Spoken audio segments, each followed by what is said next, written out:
கோவை பேரூர் தவத்திரு சாந்தலிங்க அடிகளார் தமிழ் கல்லூரி வளாகத்தில் உலக தமிழ் காப்பு கூட்டியக்கம் சார்பாக தெய்வ தமிழ் வழிபாட்டாளர்கள் ஆலோசனை கூட்டம் நடைபெற்றது.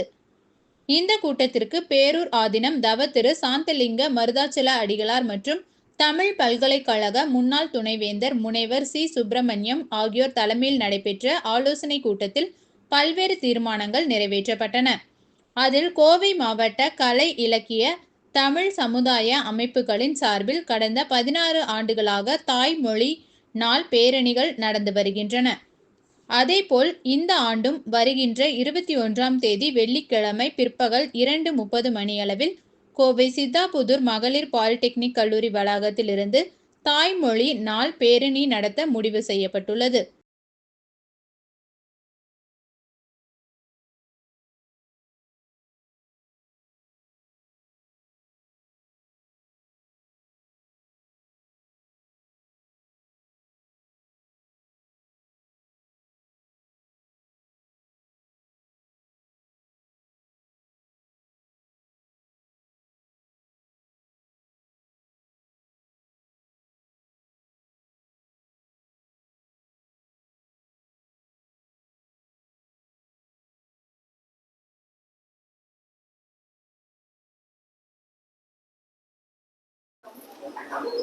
தொடக்க காலத்திலே எல்லோரும் அதிலே எந்த விதமான ஏற்றத்தாழ்வும் இல்லாமல் வழிபாடு செய்திருக்கின்றார்கள்.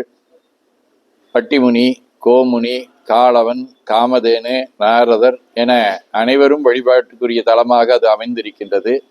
சுந்தரர் காலத்திலேயும் கூட எல்லோரும் வழிபாடு செய்திருக்கின்றார்கள். குறிப்பிட்டவர்தான் வழிபாடு செய்தார்கள் என்று சொல்லி பேரூர் புராணத்திலே இடம்பெறவில்லை. அத்தகைய பேரூர் பட்டிப்பெருமானுடைய திருக்கோயிலிலே முதலாக 1953 இந்த தமிழ் கல்லூரி தொடங்க பெற்ற போது தமிழிலே மலர் வழிபாடு என்று சொல்லக்கூடிய தமிழ் அர்ச்சனை நடைபெற்றது. அதைத் தொடர்ந்து 1954 இருந்து தமிழிலே திருக்குட நன்னீராட்டு பெருவிழா தொடர்ந்து நம்முடைய பேரூர் சிதவை ஆதீனம் உள்ளிட்ட ஆதீனங்களின் மூலமாகவும் தமிழ் அமைப்புகள் மூலமாகவும் நடைபெற்று வருகின்றன. அந்த வகையிலே இதையெல்லாம் நாம் நீதிமன்றத்திலே அணுகிய போது நீதிபதிகள் கிருபாகரன், புகழேந்தி அமைந்த அமர்வு ஒரு தீர்ப்பினை வழங்கினார்கள். அந்த வகையிலே திருக்குட நன்னீராட்டு பெருவிழாவிலே தமிழுக்கு இணையாக வடமொழியும் இருக்கக்கூடிய வகையிலே ரெண்டுக்கும் செம்பாதியாக இருக்க